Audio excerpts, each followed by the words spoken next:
দেখুন, সবকিছু পাল্টানো গেলেও প্রতিবেশীকে কি পাল্টানো সম্ভব? আর এই প্রতিবেশী যে মতেরই হোক, যে ধরনেরই হোক, স্বাভাবিক হোক কিংবা অস্বাভাবিক হোক, প্রতিবেশী পাল্টানো মোটেই সম্ভব নয়। আর এক প্রতিবেশী তার প্রতিবেশীর সঙ্গে প্রতিবেশী সুলভ আচরণ করবে, বিশ্বাসযোগ্যতায় থাকবে, বন্ধুত্ব পরায়ণতা থাকবে এবং পারস্পরিক বোঝাপড়ার মধ্যে থাকবে, তবেই কিন্তু প্রতিবেশী। রাত 12টার সময় কোনো মেডিকেল ইস্যু হলে প্রতিবেশী দৌড়ে আসবে, কিংবা তার কোনো মেডিকেল ইস্যু হলে আমরা দৌড়ে যাব, এরই নাম প্রতিবেশী। আর সেই প্রতিবেশী, যে প্রতিবেশী পাশের বাড়িটি তৈরির সময় কাঁধে কাঁধ মিলিয়ে একটার পর একটা ইট গেথে ওপরে তোলে, কিংবা বাঁশের বেড়া দেওয়ার সময় তার সামনে এগিয়ে দিয়ে হেল্প করে, অথবা বেড়াটা সামনে এগিয়ে দিয়ে হেল্প করে, তাহলে সেই প্রতিবেশীর সঙ্গে সম্পর্ক কোনোভাবেই খারাপ হওয়ার কথা নয়। প্রিয় দর্শক, আপনারা দেখছেন প্রথম কলকাতা এবং আমি প্রতিদিনকার মতো সুব্রত আচার্য আপনাদের সঙ্গে। আর আমার সঙ্গে রয়েছেন আমার বন্ধু, সাংবাদিক, বিশ্লেষক পরমাশিস খোসরায়। পরমাশিস, তোমাকে স্বাগত। আজকে এই প্রতিবেশী নিয়ে যখন আলোচনা করছি, তখন আমাদের বোদ্ধা দর্শক, বিচক্ষণ দর্শক এবং ভারত বাংলাদেশ সম্পর্ক নিয়ে সচেতন দর্শক, তাদের আর বলার অপেক্ষা রাখছে না। আমরা বলতে চাইছি, ঢাকা এবং দিল্লি, বলা ভালো ভারত এবং বাংলাদেশের প্রতিবেশী সুলভ আচরণ বা প্রতিবেশী সুলভ সম্পর্কের কথা। যেখানে দাঁড়িয়ে আজকে এই মুহূর্তে তুমি আমি অন স্ক্রিন রেকর্ড করছি, আজকে 6 অক্টোবর 2025। কিছুক্ষণ আগে রাজধানী নয়াদিল্লিতে একটি বৈঠক হয়। বাংলাদেশ থেকে আসা একদল ডিপ্লোম্যাটিক জার্নালিস্ট, বাংলাদেশের বড় সবগুলো সংবাদ, প্রায় অধিকাংশ বড় গণমাধ্যমের প্রতিনিধিরা সেখানে রয়েছেন। সেখানেই আমাদের পররাষ্ট্র সচিব বিক্রম মিশ্রি, তিনি কয়েকটি কথা বলেছেন। সাংবাদিকদের প্রশ্নের জবাবও কয়েকটি খুব সংবেদনশীল কয়েকটি বিষয় নিয়ে তিনি আলোচনা করেছেন এবং খোলামেলা ভাবে আলোচনা করেছেন। সেখানেই উঠে এসেছে ভারত বাংলাদেশের আগামী সম্পর্ক কিরকম হতে চলেছে, কিংবা শেখ হাসিনাকে দিল্লি ফেরত দেওয়ার ব্যাপারে আজ অব্দি, অর্থাৎ 6 অক্টোবর 2025 সোমবার স্থানীয় সময় সকাল 11টার আগে অব্দি ভারতের অবস্থান কি। এই মুহূর্তে বাংলাদেশে নির্বাচন প্রক্রিয়া, বাংলাদেশের অভ্যন্তরে রাজনৈতিক যা পরিবেশ রয়েছে, সেখানে দাঁড়িয়ে দিল্লির অবস্থান কি, এবং অবশ্যই ভারত বাংলাদেশের সম্পর্ক বর্তমান কি অবস্থায় রয়েছে, সব বিষয় নিয়ে আমাদের দুদে কূটনীতিক বিক্রম মিস্ত্রি উনি বিস্তারিত আলোচনা করেছেন, বা সাংবাদিক, বাংলাদেশ থেকে আসা সিনিয়র সাংবাদিকদের প্রশ্নের উত্তরে খুব খোলসা করেছেন অনেক কিছু। সে বিষয়ে আজকে আলোচনা করব। পরমাশিস, তুমি খুব সুন্দর করে বলো, প্রতিবেশী সম্পর্কে, যদি আমার থেকে তুমি নিশ্চয়ই ভালো জানো, প্রতিবেশী সম্পর্কে একটা দুটো বক্তব্য দাও না। প্রতিবেশীর সঙ্গে সম্পর্কটা এরকম হওয়া উচিত, আমার একটা দোতলা বাড়ি, সেই বাড়ির সঙ্গে আমার প্রতিবেশীর পাঁচিলের দূরত্ব হচ্ছে, গ্যাপিং হচ্ছে এদিকে 1.5 ফিট ওদিকে 1.5, কিন্তু সেই বাড়ি যখন দোতলা বাড়ি সম্পূর্ণ রং করতে হয়, বাঁশের মেড়া বাঁধতে গেলে সে একটু কাত করতে হয়। তো বাঁশের মেড়াটা পাশের বাড়িতে ঠেকান দিয়ে যারা রং মিস্ত্রিরা তারা ওভাবে করে। তা প্রতিবেশীর সঙ্গে এরকম সম্পর্ক তারা বলে যে আমার এখানে মেড়াটা বাঁধেন, যদি একটু রঙের ছিটা লাগে একটু পরিষ্কার করে দিয়ে। এই হচ্ছে প্রতিবেশীর সঙ্গে প্রতিবেশীর কালচার। এখন বিষয়টা হচ্ছে যে বাংলাদেশ থেকে ডিপ্লোম্যাটিক জার্নালিস্টরা এসছেন, তাদের অবস্থান, ভারতের অবস্থান জানতে। এটা আমি 6 মাস আগেই বলেছিলাম যে বাংলাদেশের সঙ্গে ভারতের সম্পর্ক দুদেশের মানুষের সঙ্গে যেরকম সম্পর্ক হওয়া উচিত সেটা থাকবে। বাংলাদেশের সাধারণ মানুষ তাদের দেশে দাঁড়িয়ে কোন রাজনৈতিক দলকে, কাকে সমর্থন দেবে সেটা একদম তাদের স্বাধিকারের ব্যাপার। কিন্তু প্রতিবেশী রাষ্ট্র ভারত, বাংলাদেশের প্রতিবেশী রাষ্ট্রে যে সরকার গঠন হবে, তাদের যে ভারত সম্পূর্ণ সমর্থন দেবে, পররাষ্ট্র নীতিতে একটি দেশ একটি দেশের পাশে থাকবে, সে কথাটাই কিন্তু আজকে বিক্রম মিস্ত্রি বাংলাদেশের ডিপ্লোম্যাটিক জার্নালিস্টদের জানিয়েছে। কিন্তু সে কথা কিন্তু আমরা প্রথম কলকাতার পাতায় আমরা 6 মাস আগেই বলেছিলাম। এখন প্রশ্ন হচ্ছে, আওয়ামী লীগ সরকার, আওয়ামী লীগ দল, তারা বারবার বুঝিয়ে গেছে ভারত সরকার তাদের মাস্তুতো ভাই নট, ভারত সরকার তাদের মাস্তুতো ভাই নয়। ভারত সরকার বাংলাদেশের সরকারের পাশে থেকেছে। কে কাকে মাস্তুতো ভাই পরিচয় দিয়ে নিজের জায়গা তৈরি করেছে, সেই জায়গাটা বাংলাদেশের মানুষের কাছে তারাই নষ্ট করেছে। ভারত সরকার বাংলাদেশ সরকারের পাশে সবসময় থাকবে মানে কিরকম? বাংলাদেশের জনসাধারণ যাকে সমর্থন দিয়ে ঢাকার মসনদে বসাবেন, সেই সরকারের পাশে ভারত সরকার থাকবে। পরমাশিস, ঠিক কোন সময়ে ভারত সরকারের পক্ষ থেকে এই ধরনের একটি বিবৃতি দেওয়া হলো, যেখানে বাংলাদেশের খাগড়াছড়ির এই অশান্ত পরিবেশকে নিয়ে সরাসরি ভারতকে দায়ী করেছেন ওই বাংলাদেশের স্বরাষ্ট্র উপদেষ্টা? এবং শুধু তাই নয়, সেখানে কয়েকটি রাজনৈতিক দলের পক্ষ থেকেও আড়ে ঠাড়ে সরাসরি বোঝানো হয়েছে যে বাংলাদেশের পার্বত্য চট্টগ্রামে বা পার্বত্য এলাকায় এই যে অশান্তির বাতাবরণ তৈরি হয়েছে তার জন্য প্রত্যক্ষ পরোক্ষভাবে ভারত দায়ী। তুমি তো জানো যে দুদিন আগেই রণধীর জয়সওয়াল উনি পরিষ্কার করেছেন এবং দিল্লির যে অবস্থান সেটা ব্যাখ্যা করেছেন, এবং এক্ষেত্রে বাংলাদেশ সরকারের যে এই সরকারের পক্ষ থেকে, যদিও সরকার একজন উপদেষ্টা বলাই হচ্ছে বাংলাদেশের সরকারি বিবৃতি, সে কারণেই আমাদের দিল্লি থেকে পাল্টা প্রতিক্রিয়া জানানো হয়েছে।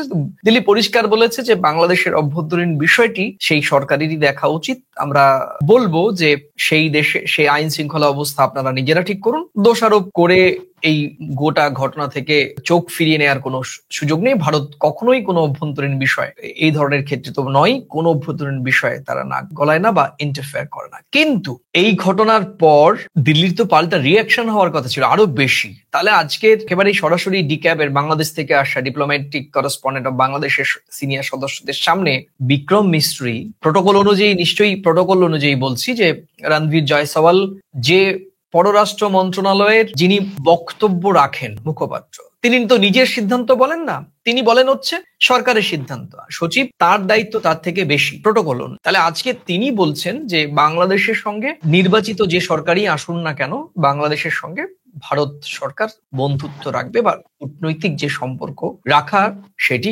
অব্যাহত রাখবে। আমি তোমাকে দুটো পয়েন্ট থেকেই ধরিয়ে দিতে চেষ্টা করলাম যে এক্ষেত্রে কি তুমি কোথাও কোনো সিগনিফিকেন্ট মনে হচ্ছে তোমার এই বক্তব্যগুলো বা এই প্রেক্ষাপটটা? দেখো, বিষয়টা হচ্ছে বিক্রম মিস্ত্রি পরিষ্কার বুঝিয়ে দিয়েছেন এটা তাদের আভ্যন্তরীণ ব্যাপার, তারা তাদের নিরাপত্তা দিয়ে বিষয়টি দেখুক, কিন্তু কিভাবে দেখবে, যেভাবেই দেখুক ভারত সরকার বাংলাদেশ সরকারের পাশে আছে। এখান থেকেই বুঝিয়ে দেওয়া হয় যে একটা সরকারের পাশে আছে, এখানে মদদ দেওয়ার কোনো জায়গা নেই। বিক্রম মিস্ত্রি ডিপ্লোম্যাটিক লোক, ব্যক্তিত্ব, সরকারের প্রতিনিধিত্ব করছে, সে দায়িত্ববান মানুষ, সে বুঝিয়ে দিয়েছে। আর যারা মনে করছে মদত আছে, তার মানে সেই মদতকে তাদের রোখার মতন ক্ষমতা নেই, শস্যের মধ্যে ভূত। তাহলে যারা মদত আছে সেই মদতটা তারা কেন আটকাচ্ছে না? আমার প্রশ্ন। আমি ভারতের পক্ষেই অবশ্য কথা বলবো, কিন্তু আমি এটাও বলবো গণতান্ত্রিক অধিকার বাংলাদেশের মানুষ ফিরে পাক। বিক্রম মিস্ত্রি একদম রাইট কথা বলেছেন, যারাই ক্ষমতায় আসুন ভারত সরকার সেই সরকারের পাশে থাকবে, আভ্যন্তরীণ বিষয়ে মাথা গলাবে না। আমি তোমাকে জানিয়ে রাখি, তারা তাদের সমস্যাটা তারা তাদের মতন করে মিটা, ভারত সরকার তাদের পাশে থাকে কিনা সেটা সময় বলবে। একদম। আমাদের দর্শক যারা দেখছেন তাদের জন্য জানিয়ে রাখি, এটি হয়তো একেবারে মানে হাতে গরম পাতে গরম খবর, সংবাদ মাধ্যমে এখনো এসে পৌঁছায়নি এই তথ্যগুলো। বাংলাদেশ থেকে আসা সাংবাদিক প্রতিনিধিরা বিক্রম মিস্ত্রিকে প্রশ্ন করেছিলেন এই মুহূর্তে সরকারের সঙ্গে, অর্থাৎ ডক্টর ইউনূস সরকারের সঙ্গে সম্পর্ক কিরকম বা সম্পর্ক তারা কাজ করছে কিনা বা কোনো ধরনের কোনো টেনশন চলছে কিনা। সেক্ষেত্রে বিক্রম মিস্ত্রি পরিষ্কার বলেছেন যে ভারত এই সরকারের সঙ্গে, অর্থাৎ ডক্টর ইউনূস নেতৃত্বাধীন এই অন্তর্বর্তীকালীন সরকারের সঙ্গে একদম শুরুর দিন থেকে কাজ করছে এবং তাকে প্রথম শুভেচ্ছা বার্তা পাঠানো হয়, সেটাও তুমি যেটা বারবারই কোট আন কোট বলে থাকো আমাদের দর্শক। সুতরাং সেই কাজ কিন্তু এখনো দিল্লির পক্ষ থেকে এখনো একটা ইউনূস যে সরকারের সঙ্গে কাজ চলমান অব্যাহতভাবে। এই দুটো সরকার যেভাবে কাজ করে সেই রকম ভাবে কিন্তু কাজ চলছে। এটাকে নিয়ে তুমি কি বল? দেখো, এটা তো আমি প্রথম দিন বলেছিলাম, অনেক সমাজ মাধ্যমে কি উঠলো, কি ভাইরাল হলো, তা দিয়ে দুটো দেশের ঐতিহাসিক সম্পর্ক কখনো নষ্ট হতে পারে না। বাংলাদেশের সব মানুষ কিন্তু আওয়ামী লীগ করে না, সব মানুষ কিন্তু বিএনপি করে না, সব মানুষ কিন্তু জামাত করে না, কিন্তু তারা প্রত্যেকে কিন্তু বাংলাদেশের নাগরিক। বাংলাদেশের সঙ্গে ভারতের সম্পর্ক, ডক্টর ইউনূস অন্তর্বর্তীকালীন উপদেষ্টা হওয়ার পর প্রথম শুভেচ্ছা বার্তা নরেন্দ্র মোদী পাঠিয়েছেন। অনেকে বলেছেন বিদেশের মাটিতে বৈঠক হবে না, নরেন্দ্র মোদী উঠে দাঁড়িয়েছিলেন ডক্টর ইউনূসকে দেখে। কেন? ওনার শিক্ষাগত যোগ্যতা, ওনার প্রাজ্ঞতাকে দেখে। অনেকে বলেছিলেন ইউনূসকে ভয় পেয়েছে, নট দ্যাট, সম্মান জানানো, বিনয়। দুই দেশের মধ্যেই, আমাদের ভারতের মধ্যেও রয়েছে, বাংলাদেশের মধ্যেও রয়েছে একটা শ্রেণীর মানুষ বিষয়টিকে মূল বিষয় থেকে তারা বাইরে গিয়ে চিন্তা ভাবনা করে। মূল বিষয়টি দুজন প্রাজ্ঞ ব্যক্তি, দুজন সরকার প্রধান দাঁড়িয়েছেন। আর আমি যদি ভুল না করে থাকি, ডক্টর ইউনূস নরেন্দ্র মোদীর থেকে বয়সে বড়, অবশ্যই, এবং সম্মান প্রাজ্ঞ ব্যক্তি, এবং ডক্টর ইউনূস প্রাজ্ঞ ব্যক্তি, নোবেল লরিয়েট। এক্ষেত্রে কিন্তু কোনো প্রোটোকল কিন্তু এরকম মানে কখনোই কোনো প্রোটোকল এরকম আসে না যে 140 কোটি মানুষের দেশের প্রধানমন্ত্রী দেখে উনি দাঁড়াবেন না, 20 কোটি মানুষের প্রধানমন্ত্রী দেখে উনি বসে থাকবেন বা ওনাকে দাঁড়াতে হবে। কোথাও কূটনৈতিক ভাবে বা শিষ্টাচারের প্রচলিত নিয়ম অনুসারে এটা কখনোই কোনো যারা এটা বলেন তাদের হাঁটুতে বুদ্ধি। বরং আমার মনে হয় প্রধানমন্ত্রী নরেন্দ্র মোদী এই শিষ্টাচার দেখিয়ে 140 কোটি মানুষের যে মাথা সেটা আরো উঁচু করেছেন এবং একই সঙ্গে বাংলাদেশের যারা সমালোচক তাদের জবাব দিয়েছেন। খুব কৌশলে জবাব দিয়েছেন যে আমরা শিষ্টাচার জানি। যাই হোক, সেটি ভিন্ন প্রসঙ্গ, কিন্তু এর মাঝে বলছি যে প্রশ্ন এসেছে যে শেখ হাসিনাকে ফেরত দেওয়ার বিষয়ে সরকারের এই মুহূর্তে সরকারের ভূমিকা কি। এই প্রশ্নটি করে বিক্রম মিস্ত্রিকে করা হয়েছিল, যেটি বিভিন্ন সংবাদ মাধ্যম থেকে আমরা পাচ্ছি। তিনি কি জবাব দিয়েছেন সেটা বলছি। তার আগে পঞ্চগড়ে বাংলাদেশের এনসিপির একজন নেতা সার্জিস আলম, উনি বলেছেন যে এমন কিছু বিষয় যেগুলো ভারত বাংলাদেশের মানুষের কাছ থেকে প্রত্যাশা করে, যে বিষয়গুলো ভারত সেই প্রত্যাশা পূরণ করা তবেই সম্ভব যখন শেখ হাসিনাকে বাংলাদেশের হাতে তারা তুলে দেবে দিল্লি, তবেই বাংলাদেশের সাধারণ মানুষ ভারতের প্রত্যাশিত ভাবে জবাব দেবে। এটাকে কি মিন করেছেন উনি? আবার ব্যাখ্যা করেছেন যে ভারত তো বাংলাদেশের অভ্যন্তরে তীব্র ভারত বিরোধিতা যেটা যেভাবে তৈরি হয়েছে সেটা আরো বাড়ছে। সুতরাং ভারতকে ন্যায্যতার ভিত্তিতে, ভারতকে বন্ধুত্বার ভিত্তিতে, ভারতকে প্রতিবেশী সুলভ মানসিকতার ভিত্তিতে সম্পর্ক রাখতে হবে বাংলাদেশের সঙ্গে, এবং একই সঙ্গে উনি শর্ত দিয়েছেন যে শেখ হাসিনাকেও ফেরত দিতে হবে, তবেই ভারত প্রত্যাশিত ব্যবহার বা প্রত্যাশিত আচরণ বাংলাদেশের মানুষের কাছ থেকে পাবে। এই বিষয়টি নিয়ে তুমি কি বলবে? দেখো, সার্জিস আলমের এই বক্তব্যটা আমি একটু শিশুসুলভ বক্তব্য বলে মনে করছি। গভীরে গিয়ে এগুলো মঞ্চের কথা, বাস্তব কথা নয়। শেখ হাসিনাকে ভারত সরকার ফেরত দেবে কিনা তারা যথোপযুক্ত ভাবে আগে সরকারের কাছে, বাংলাদেশ সরকারের কাছে আবেদন করুক, আন্তর্জাতিক ভাবে আবেদন করুক স্তরে গিয়ে, সেটা তাকে দেওয়া যায় কিনা সেটা অনেক গভীর জলের ব্যাপার। বাংলাদেশে গণতান্ত্রিক নির্বাচন হবে সামনের ফেব্রুয়ারিতে, সেটা নিয়ে কনসেন্ট্রেট করে তারা যে দল করেছে সেই দলকে রাজনৈতিক ভাবে মোকাবিলার জন্য বাংলাদেশের জনগণের কাছে তার এখন ভোট চাওয়া উচিত। ভারত বাংলাদেশের পাশে ছিল, আছে এবং থাকবে। সার্জিস আলমের এই বক্তব্যকে আমি একদম আবারও বলছি, এটা শিশু সুলভ ব্যাপার। একটা ইস্যুকে কেন্দ্র করে দুদেশের সম্পর্ক নষ্ট করার কোনো মানে হয় না। একদম বাংলাদেশে এই মুহূর্তে শেখ হাসিনার সাজা হওয়াটা জরুরি, না বাংলাদেশে একটা গণতান্ত্রিক নির্বাচন জরুরি? সার্জিস আলমকে আমি এইটা প্রশ্ন করছি, কোনটা জরুরি? গণঅভ্যুত্থান কেন করেছিলেন? বাংলাদেশের সাধারণ মানুষের অধিকার পাইয়ে দেওয়ার জন্য গণঅভ্যুত্থান করেছিলেন। শেখ হাসিনাকে এখন সাজা দেওয়ার জন্য ভাবছেন? এটা আইন আদালত আছে, দল গঠন করেছেন, দলটাকে এগিয়ে নিয়ে যাওয়ার জন্য বাংলাদেশের মানুষের জনসমর্থন নিয়ে গণতান্ত্রিক ভোটে জিতে বাংলাদেশের মসনদে বসার চেষ্টা করুন। না, দেখো, এখানে আবার আরেকটা বিষয় রয়েছে যে বাংলাদেশে যত বেশি ভারত বিদ্বেষী তত বেশি সোশ্যাল মিডিয়ায় জনপ্রিয়তা। ভারতের বিরুদ্ধে গিয়ে যত বেশি কথা হচ্ছে তত কিন্তু সোশ্যাল মিডিয়াতে তত বেশি ভাইরাল হচ্ছে, সোশ্যাল মিডিয়াতে তত বেশি পেশেন্ট বাড়ছে। সুতরাং সেটা ভাইরাল হওয়ার একটা প্রবণতা বটে। কিন্তু উনি যখন বলেছেন তার কয়েক ঘন্টার মধ্যে, ওনার কথা তো আর নিশ্চয়ই বিক্রম মিস্ত্রি শুনে কথাটা বলেননি, বা পঞ্চগড় থেকে দিল্লিতে পৌঁছানোর কোনো সুযোগও নেই। এই কথাটার দিল্লির পক্ষ থেকে কতটা গুরুত্ব আছে আমার যথেষ্ট সন্দেহ আছে। কিন্তু যখন দিল্লির পক্ষ থেকে বাংলাদেশের আগামী নির্বাচিত যে কোনো সরকারের সঙ্গেই সখ্যতা বজায় রাখার কথা বলা হয়, তখন সেটা অনেক বেশি তাৎপর্যপূর্ণ দুই দেশের সাধারণ মানুষের, ভারতের 140 কোটি মানুষের কিংবা বাংলাদেশের 20 কোটি। আমি যদি খুব স্পেসিফিক করে বলি, ঢাকা দিল্লির সম্পর্কের এই সুসম্পর্কের স্বার্থ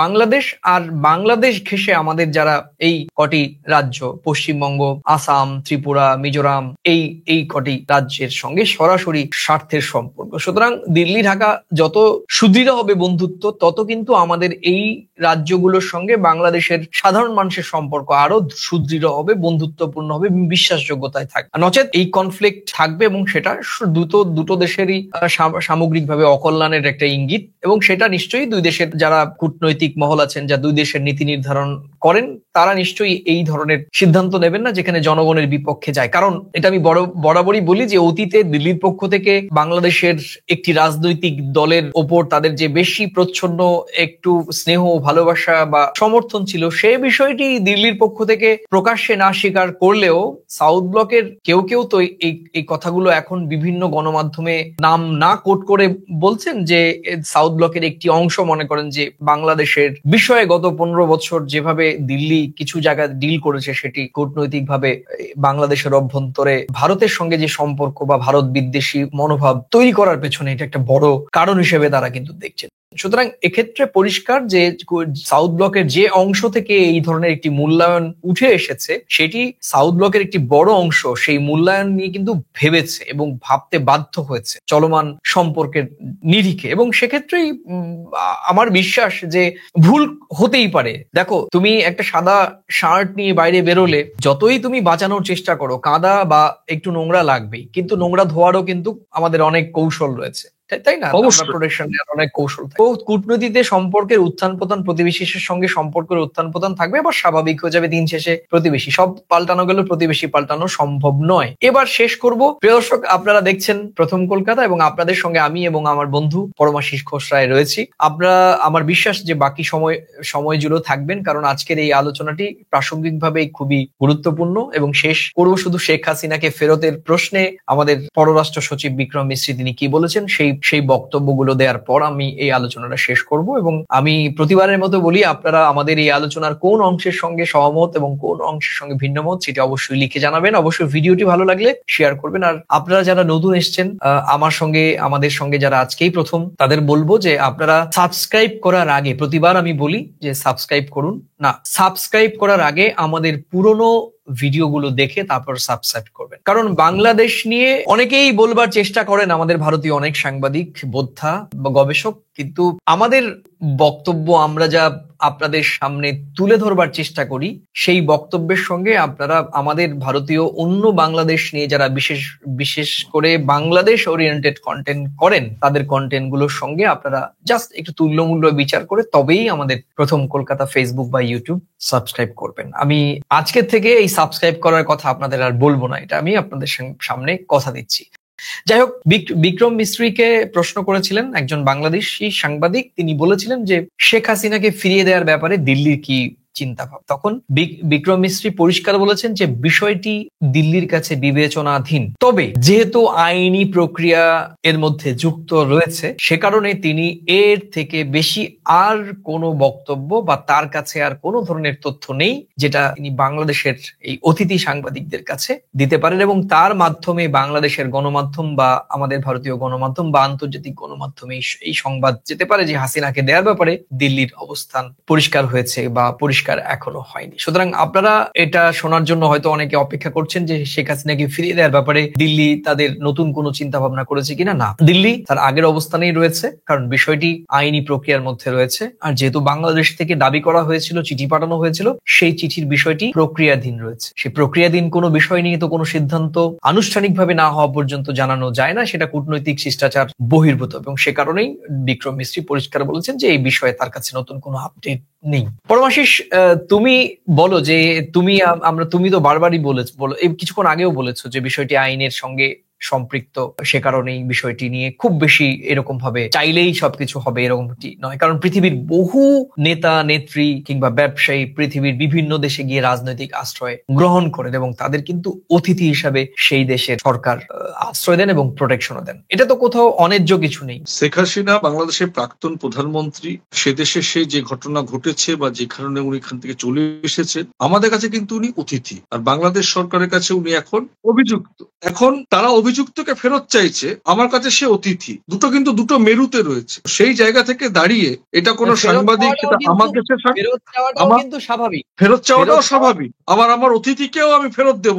এই দুটো এক জায়গায় অভিযুক্ত, এক জায়গায় অতিথি, বুঝেছো তো? এক জায়গায় অভিযুক্ত, এক জায়গায় অতিথি। এই দুটো জিনিসকে কিন্তু মেলানো খুব টাফ, অনেক কৌশলের ব্যাপার, অনেক সিস্টেমের ব্যাপার, অনেক জটিল ব্যাপার। সেটা আমার দেশের সাংবাদিকরা বাংলাদেশের কি উপদেষ্টাকে যদি কোনো প্রশ্ন করে বা তার পররাষ্ট্র সচিবকে যদি কোনো প্রশ্ন করে, সে যখনই যেমন উত্তর দিতে পারবে না, স্বাভাবিকভাবে বিক্রম মিস্ত্রি এটা পারবেন না। এটা অনেক সময় সাপেক্ষের ব্যাপার। কিন্তু এই মুহূর্তে যেটা সবচেয়ে বড় জরুরি, তারা এসেছেন, ভারতের অবস্থান বাংলাদেশের জন্য কি সেটা পরিষ্কার জানিয়ে দিয়েছে। বাংলাদেশের সাধারণ মানুষ যাকে ক্ষমতায় আনবেন, যাদের ক্ষমতায় আনবেন, বাংলাদেশ সরকারের পাশে ভারত সরকার থাকবে। ডিপ্লোম্যাটিক উত্তর তারা পেয়েছেন, ডিপ্লোম্যাটিক ব্যক্তিত্ব তারা এসছেন। এটাই হওয়ার ছিল, এটা আগেও ছিল, এখন আছে, আগামীতেও থাকবে। আমি একজন ভারতীয় নাগরিক হিসেবে, সচেতন সাংবাদিক হিসেবে, আন্তর্জাতিক গণমাধ্যমের সঙ্গে কম বেশি যুক্ত বলে আমি এটা পরিষ্কার করে বলে দিলাম, শেখ হাসিনাকে, প্রাক্তন প্রধানমন্ত্রী শেখ হাসিনাকে পাওয়া বাংলাদেশের বড়